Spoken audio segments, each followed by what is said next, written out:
Marcus and Derek had been watching the house for 3 days. Small, quiet, end of a cul-de-sac in the suburbs. Perfect target. They'd seen the old man. Maybe 70.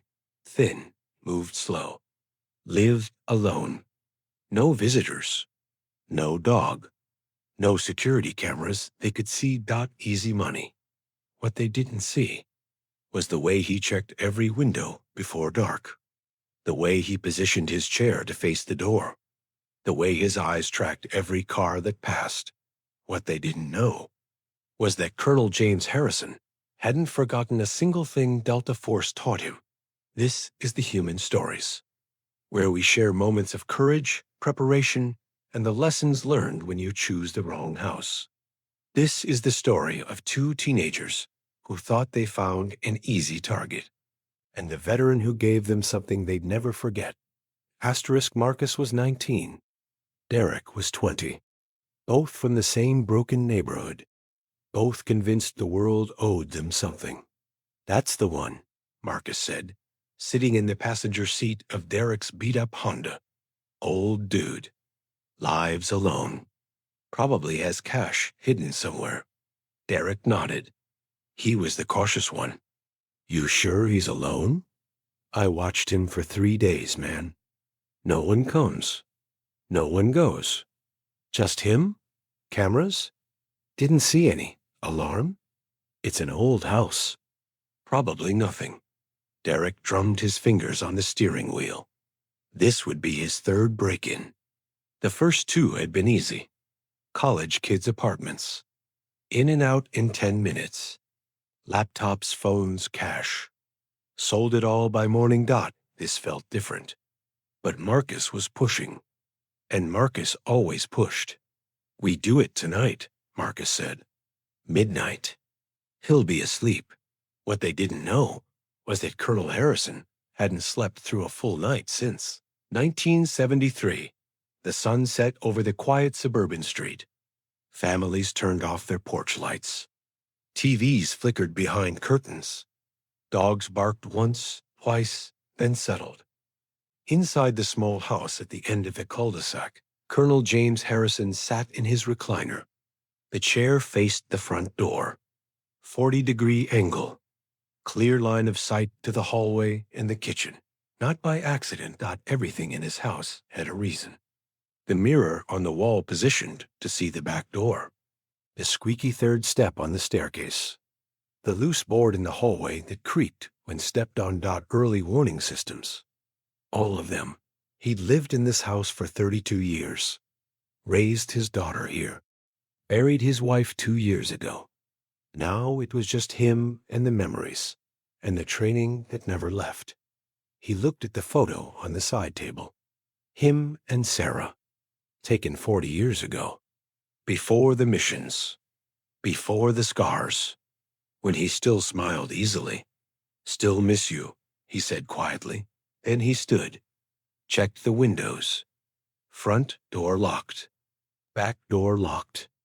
Garage door down. His nightly ritual, except tonight he paused at the kitchen window.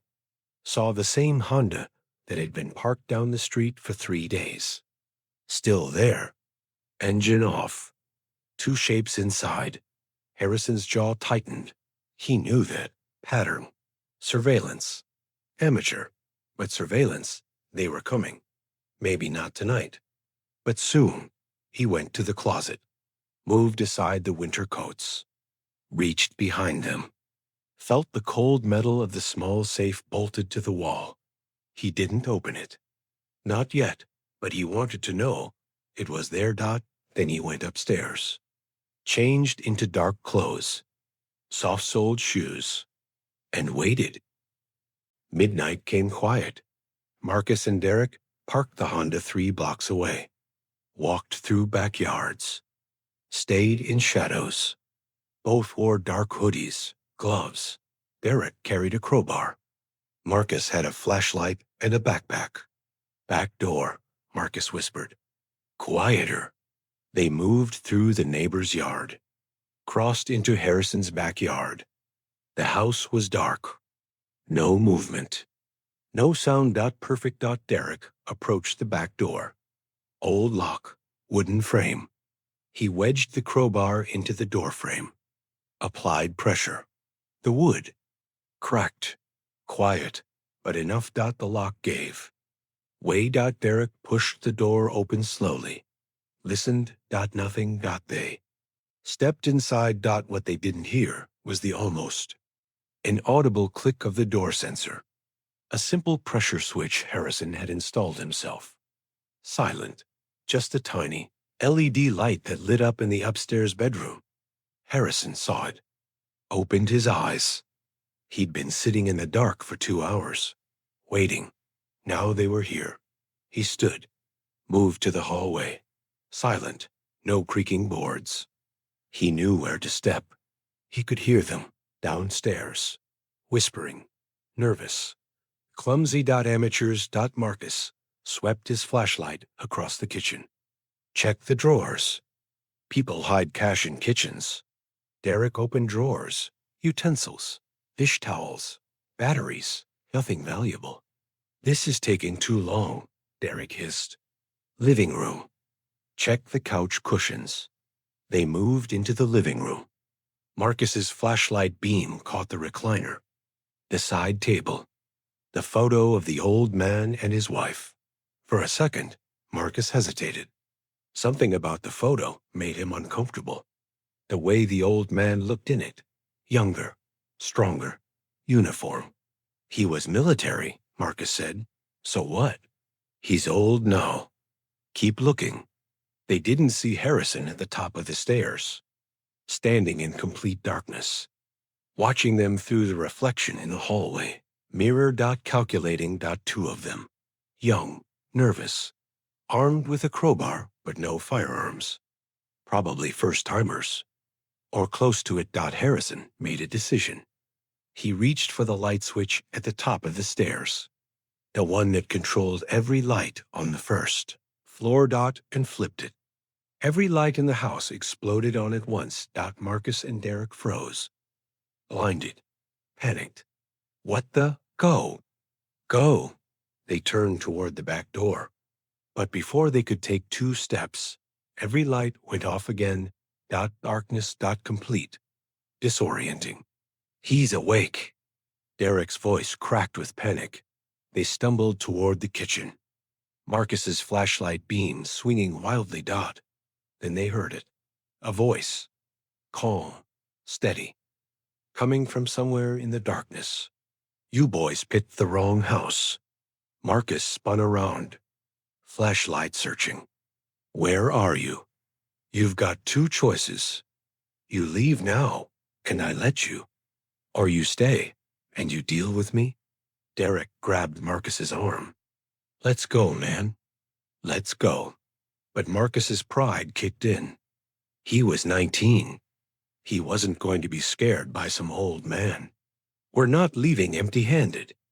Marcus shouted into the dark. Silence. Then. Okay, your choice.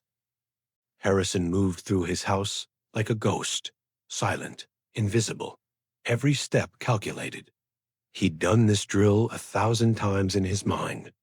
Night movements, room clearing, threat assessment. Only this time, it was real.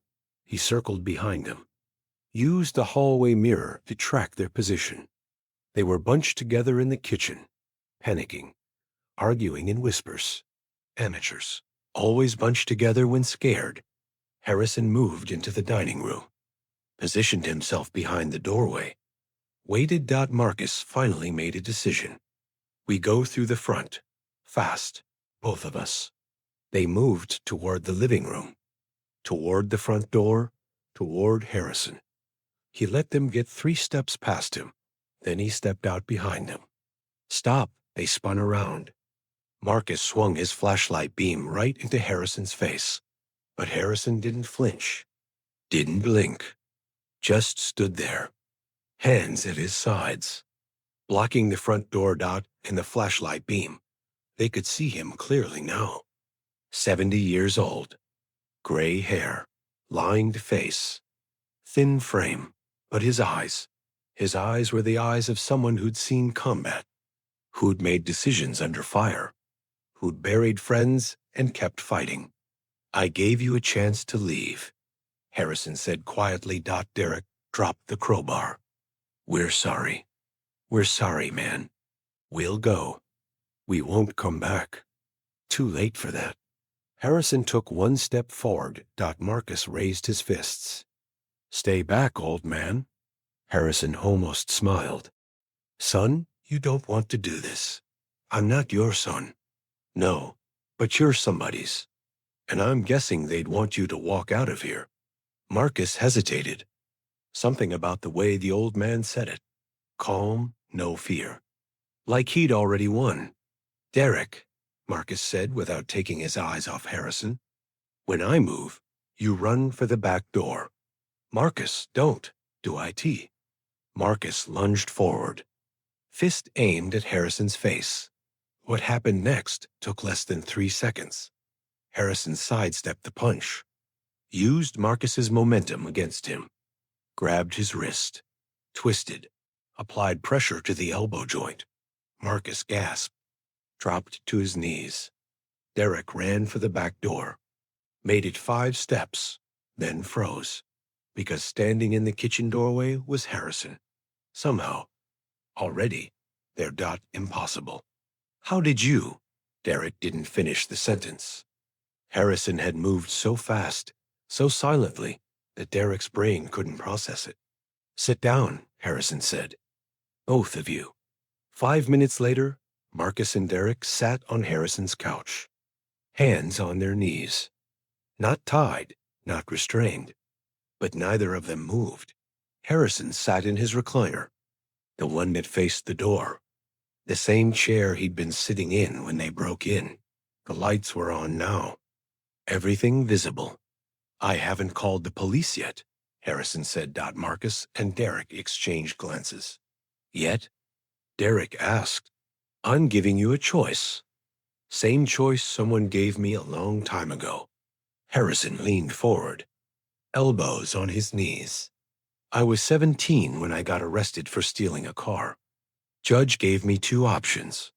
Jail or the Army. I chose the Army. Saved my life. He looked at both of them. You're here because you made bad decisions. I get that. But you're not bad people. Not yet. How do you know? Marcus asked. His voice shook slightly. Because bad people don't hesitate. You hesitated when you saw that photo, when Derek wanted to leave. You hesitated. Harrison stood, walked to the window, looked out at the quiet street. Here's your choice.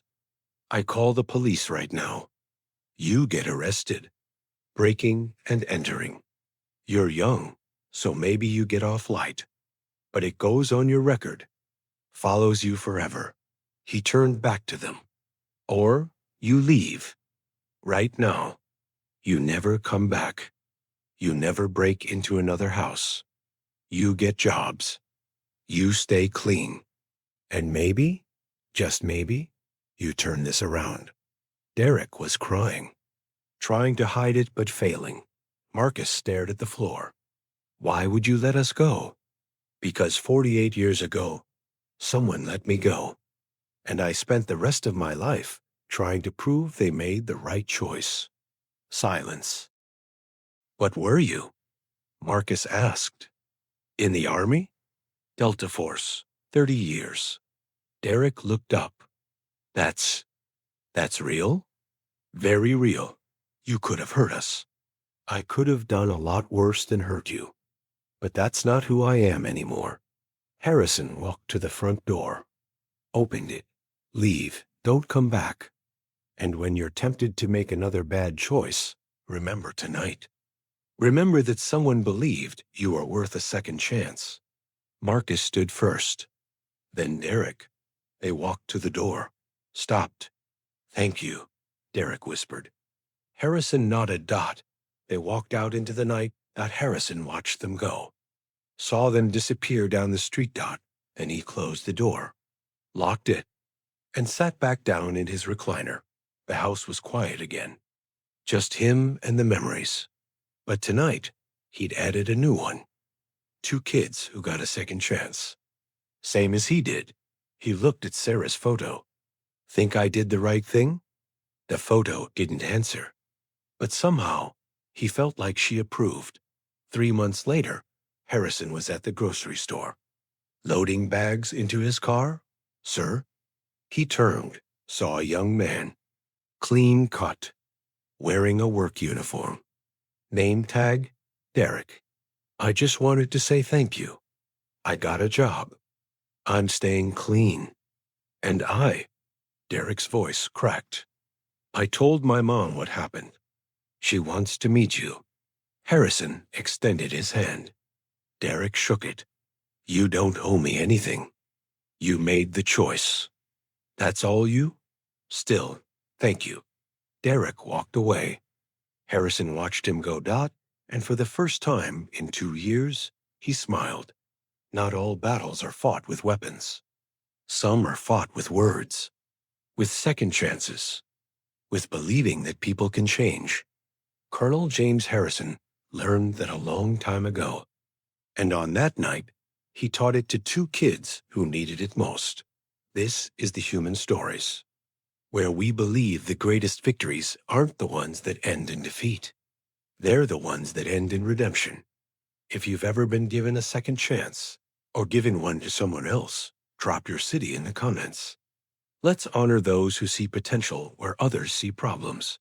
Subscribe for more stories about courage, mercy, and the moments that change lives forever.